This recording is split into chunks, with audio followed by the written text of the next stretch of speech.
Before the British Isles became the cradle of an empire, they were a mysterious land inhabited by early humans and shaped by nature's forces. The story of Britain begins over 800,000 years ago, with some of the earliest known human activity recorded at Happisburgh in Norfolk. These early humans were primitive hunter-gatherers, surviving in a landscape vastly different from today, a land of vast forests, wild animals, and changing climates. The first significant inhabitants were Neanderthals, who roamed Britain until around 40,000 years ago. Their tools, found in caves across the country, reveal a resourceful people adept at hunting and toolmaking. Eventually, Homo sapiens, our direct ancestors, arrived and began to shape the land in new ways. One of the most famous prehistoric sites in Britain, Stonehenge, stands as a testament to early human ingenuity. Built in stages between 3000 and 2000 BCE, this enigmatic monument continues to puzzle historians and archaeologists. It likely had religious, astronomical, or even ceremonial significance, providing insight into the beliefs and knowledge of early Britain.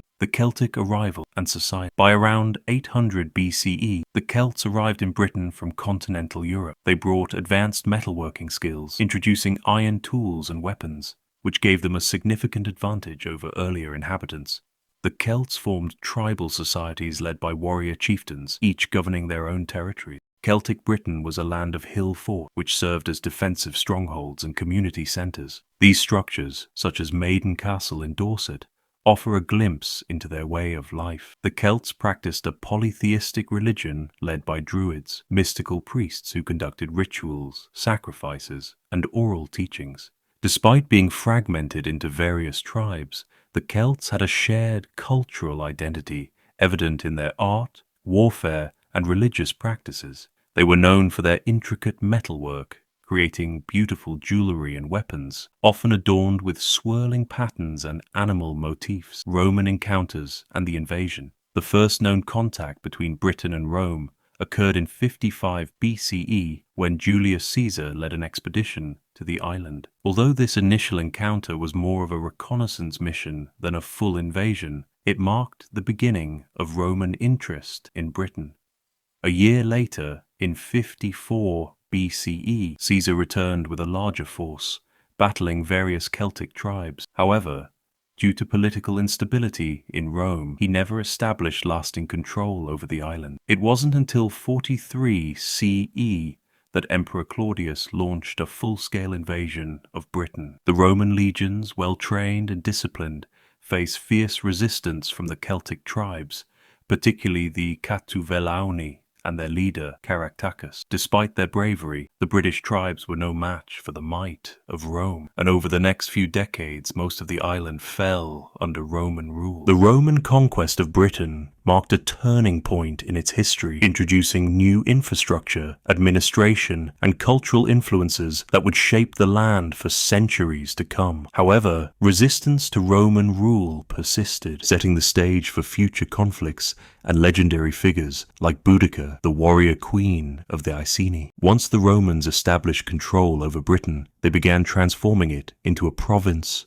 of the mighty Roman Empire. Roads, towns, and fortifications sprang up, making travel and trade more efficient. The city of Londinium, modern-day London, was founded as a major commercial hub, while other settlements such as Bath, Colchester, and Chester flourished under Roman rule. The Romans introduced advanced architecture, bringing stone buildings, amphitheaters, bathhouses, and aqueducts. They also constructed Hadrian's Wall in the north, a formidable defensive barrier meant to keep out the Picts and other tribes beyond Roman control. Latin became the dominant language of administration, law, and trade, and many native Britons adopted Roman customs, including dress, diet, and religious practices. However, Roman influence was stronger in the urbanized south, while many rural areas retained their traditional ways. Boudica's revolt and resistance to Rome. Despite Roman dominance, not all Britons accepted their rule. The most famous resistance came from Boudica, queen of the Iceni tribe. Following the death of her husband, the Romans brutally mistreated her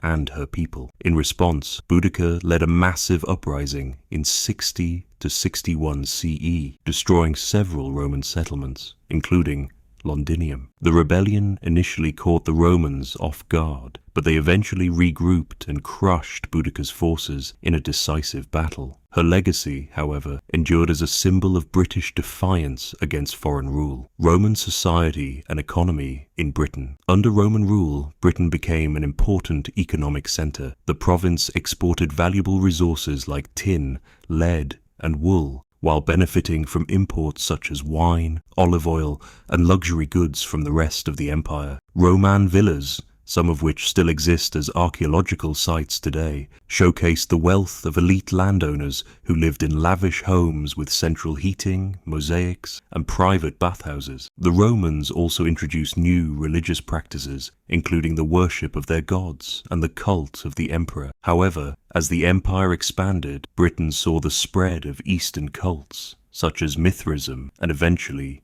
Christianity. The decline of Roman Britain. By the 4th century CE, cracks began to show in Rome's control over Britain. Economic troubles, military overextension, and increasing barbarian invasions weakened the empire. In 410 CE, Emperor Honorius famously told the Britons to look to their own defenses, effectively ending Roman rule in Britain. As the legions withdrew, Britain faced new threats from the Saxons, Picts, and other groups.